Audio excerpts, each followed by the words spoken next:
Alright, I'm Cody Busson, and I'm analyzing RT.com Double Talk. It's a newscasting that was founded in '05.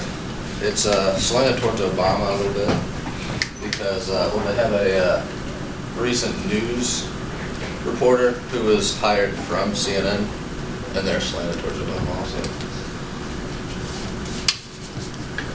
Oh, as a video. All right.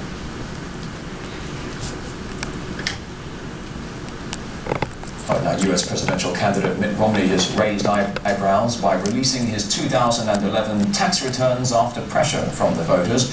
Turns out the Republican, who is very vocal in his animosity towards Moscow, has large investments in two of Russia's biggest corporations. Alright, we started the video and we're already given loaded terms, such as Mitt Romney has raised eyebrows, and Mitt Romney is very vocal in his animosity towards Moscow. Animosity means like hatred, practically. And this brings Mitt Romney's appearance down low. Alright, there's no slides. It's just totally. RT as well has the story. Go to 42.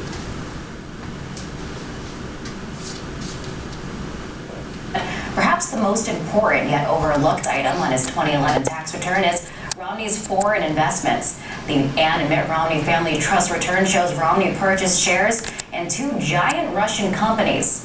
Romney invested in Russian energy firm Gazprom and Russian internet firm Yandex, the largest search engine in the country. The records show Romney invested over 1,000 shares in both countries. Tax records also show... This wall is using loaded terms, such as two giant Russian corporations, and she also raised her voice when she was explaining Yandex, the largest search engine in the country. And then also, if you can go back to the video, later on there's the flag is back here behind Romney's head, and as they're bringing him down with that picture, it makes his credibility go down to the floor and makes you have like a sick feeling in your gut if you're an American trying to vote for him.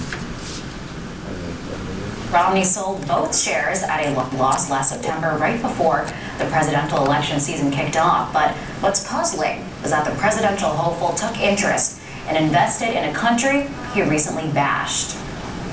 This is to Russia. This is, without question, our number one geopolitical foe. They fight every cause for the world's worst actors.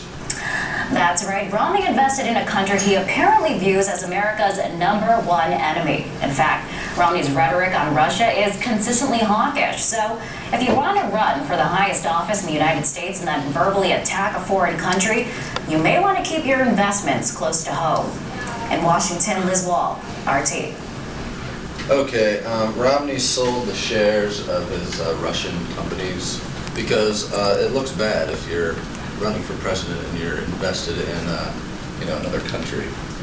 And also the clip that was shown at the end of the newscast, I watched that and they completely took it out of context. He was explaining how Obama was he reduced the missile defense in Alaska and Poland, and Mitt Romney thought it was a little crazy. And also it explained that how Obama wanted to do something with Russia, as in become allies instead of just being not friends. And that's why Mitt Romney explained that they were our number one geopolitical foe. All right. All right. The logos, the stacked evidence. They only look at Russia's side, not Mitt Romney's side. They don't analyze why Romney said it, and they also use a hasting generalization when they only play half the clip Romney. They don't let the viewer see the whole speech that he had with some guy. Pathos, the red herrings, they provide info of Mitt Romney, such as tax return. They provide his tax returns, his Cayman Island investments, Goldman Sachs funds. This was before, in between seconds 18 and 42. And it's not really relevant with how he perceives Russia as their number one foe. And then slippery slope. If Romney wasted his money investing in Russia, wouldn't he waste our money too, like our tax dollars and, government spending and put us in more debt? And then lastly, sentimental appeals.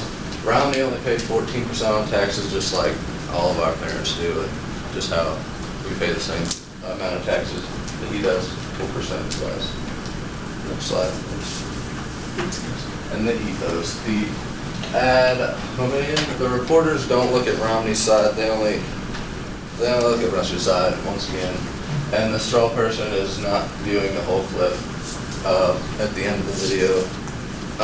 Only seeing this part of the clip that you all seen, it completely it touches people, because like you don't analyze the whole clip, you just see that part and you're thinking like, wow, this guy is a bad person.